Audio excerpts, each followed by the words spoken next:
Churasanpurda angang ahum iraknabadagi lekhidre Churasanpur districta semgat sagatpagi mingda tauthokuna thamba foot mari luba ising tungba kom amada tasinkhibadagi angang ahum iraknaduna sikre pawasigi matung enna thodok adu ngarang Churasanpur town da leiba security force ki camp amage manakta thokibani Gangpi Muala village da leiba security force ke training center amagi manakta sanaduna leiba angang ahum soibadagi kom aduda tasin kibani angang sing adu chahi ahum dagi manga fawgi manungda leiba singni kudakta miyam khangnarakduna angang sing adu lokhatpaga loinana laikat nanaba Churasanpur district hospital da pukhatke adu moinamak Dr. Singna angang sing adu sina purakle haina lautokkibani hairi Tangkhul Amasung Kuki Yasinnanaba MLA anina Hotnari Ukrul Amasung Kamjong District ki mafam kharada Tangkhul Amasung Kuki ki marakta thokliba khatna chainaba yummai thaba amasung nongmai kapnabagi thodok sing letnanaba nagagi MLA anina yamna katna honari lenga ki mahut sillaga Ukrul SMB constituency gi MLA Ramuiba amasung Pungyar SMB constituency gi MLA Laisio Kaising ngasi ayug Imphaldagi Ukrul district headquarters tamna chatki Makhoi ahanbadadi helicopter da chatkani haina tawrambani adubu police ki section tawrang ningthina lokhalaba tungda National Highway 202 Imphal Ukrul lambi da oina chatki numijungwa matung pungkhai chatpada Ukrul district headquarter leiba Tangkhul katam naw sanglonggi office ta Tangkhul lusingba mayamgi oiba mifam ama pangthokhi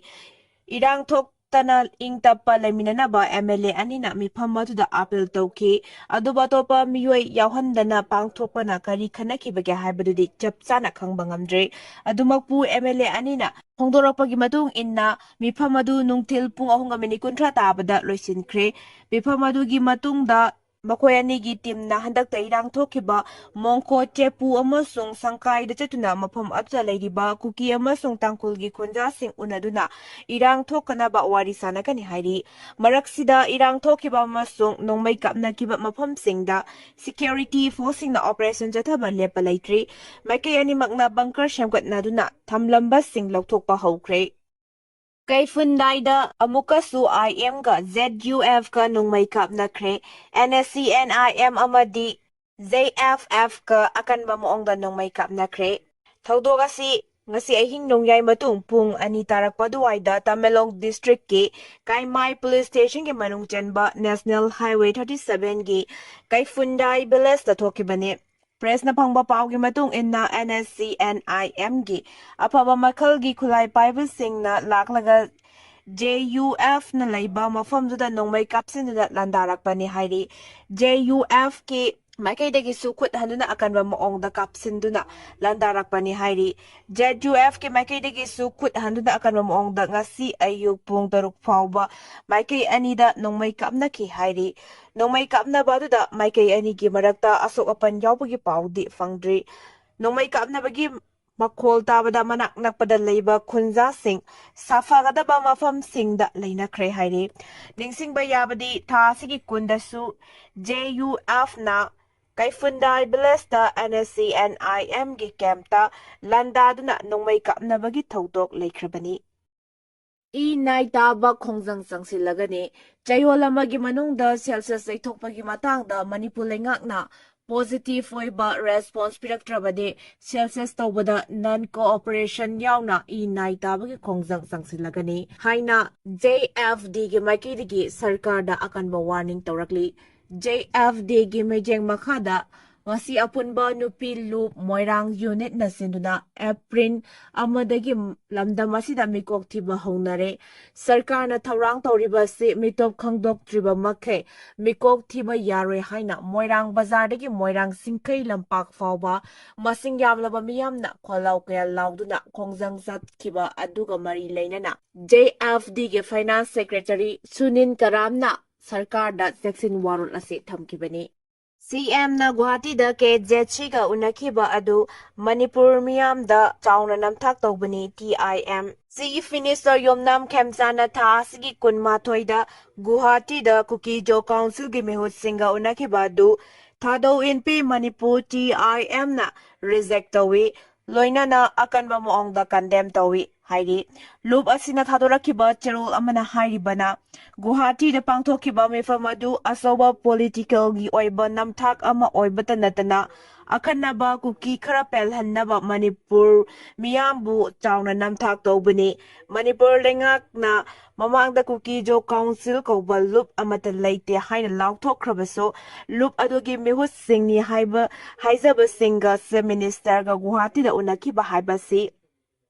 Lengak asigi kaitharakliba integrity edu mayak sengna uthoksabani. Yellow purup nataba singa wari sananaba haibasi lamdam asigi yellow miyamgi integrity amasung identity da akiba pibaga pangkhakni thadau amasung maitei furupna lamdam asida tangdu laitaba hanjin hanaba grassroots rebel dagi honariba sing asi state amasung center lengakna usinadana leiri. Guwahati da pangthokiba mifam madugi agenda mifam aduda saruk yakiba sing amadi mifam madugi outcome khudingmak miyam mapung fana khanghangadabani. Haukiba chahi lisingani kun marigi December da lengakna policy Ribaren chalaikiba asigi mapung faba public justification pigadabani. Kukijo Council asi Yellow Manipuri Frup Singi Bahut Sinba Loop Amanate Haibagi Forman acknowledgement ama lengak na pigadabani. Mayum-mayumda hanjinaba ngamdana lairiba IDP sing asigidama transparent oiba rehabilitation gi thorang lakhwatkadabani. Grassroots level dagi tangdu laitaba hanjinaba honariba sing asida institutional support pigadabani amasung closed door da lamdam asigi wangmada wari sanabagi mahutta miyam khangna amasung maikai khudingmak saruk yahanduna lamdam asida tangdu laitaba hanjinanaba thorang sing pakhatkadabani. Aranba moongda sathaba thawong singna lamdam asida santi amasung tangdu laitaba phibam halakadaba nate samjin sajinba loop singa negotiate tawbagi maram sade loinana santi puraknaba honabada chingi leiriba achauba indigenous stakeholders sing kanthoklaga namsillaga thamloidabani. Rajniti goiba khudong saba khara fangnabagidama identity manghannaba honaba genuine oiba miyamgi kholau sing na thaiduna thamba amasung asumbabu namsinnaba honaba thawong singda lubasina kaidongwaida sutumina leiroi Manipurgi integrity kaidinaba justice amasung dignity gi damakta sapsana lepkadabani hairi. Delhi da leiba Congress ke office mas kunipan fawbada hongnaba khangankhre. Leiba ki konung Delhi da leiba Congress party ki maruaiba office ani mas kunipan fawbagi manungda hongdokhinaba khangankhre. 24 Akbar Road amadi 5 Raisina Road ta Labour Congress ki National Headquarters sing mas kunipan fawbagi manungda hongdokhidabani haina eviction notice thaki atenba matamgi manungda eviction notice pirakhiba maramna paukhum pinabagi matam phangandre haina Congress ki senior leader amana phongdokhi adumoina mahira masiga mari leinana logi oiba kari karamba thaurang sing lokhatpa yabagi haibadu kupna khanari. Eviction notice phanglaba matungda Congress ki senior leader singna court ki mateng lauragadra natraga lenga ki matam kharaga Pibi Naba Haizagadra Habagi Matangda Kupna Khanari, Maraksida Congress Parliamentary Party Gi Lusing B Sonia Gandhi, Haksang Maktabana Maramoiraga Delhi Gi, Gangaram Hospital the Pukatana Laikat Nakre, Dr. Shingna Congress Lusing B Asigi Haksang Pibam Kupna Yengsili Haibanatana, Kari Karamba, Lainano Habagi Matangda, Mariksumba Wafam Pongdokte Hairi. Ukraine Gi Drol Ud Olan Bangamba Kulai Russiana deploy Taurakre. Sahi mari fazlaglaba Ukraine amadi Russia gi land gi manung chenna Ukraine gi drone mikup khara gi manungda ud olan bangamba Pansir S haina khangnaba air defense system ama deploy tawrakre Khulai asi Ukraine na masing thingamdana thazlakiba drone sing adu kapthaba ngamdabagidamagta akharana puturakiba air defense system amani Khulai asigi mapana ngasi fawbada Russiana Ukraine na masing khangdana thazlakiba drone singdagi mai pakna ngakthokpa ngamlakkibani hainasu phungdurakli Colombian military plane kaibada miyoi chamaga taramanga gi manungda humfuga taruk sikre Colombian military plane kaibada miyoi chamaga taramanga gi manungda miyoi humfuga taruk sikre haina Colombian military gi maiketi ke phongdorakle report asigi matung inna Colombian military plane adu check of ꯇꯧꯕ ꯃꯇꯝꯗ ꯀꯥꯏꯗꯨꯅ ꯇꯥꯁꯤꯜꯂꯛꯈꯤꯕꯅꯤ꯫ ꯊꯧꯗꯣꯛ ꯑꯗꯨꯗ ꯄꯨꯟꯅ ꯃꯤꯑꯣꯏ 50 ꯑꯁꯣꯛ ꯑꯄꯟ ꯅꯪꯈ꯭ꯔꯦ꯫ ꯑꯗꯨꯒ plane ꯑꯗꯨꯗ ꯇꯣꯡꯕ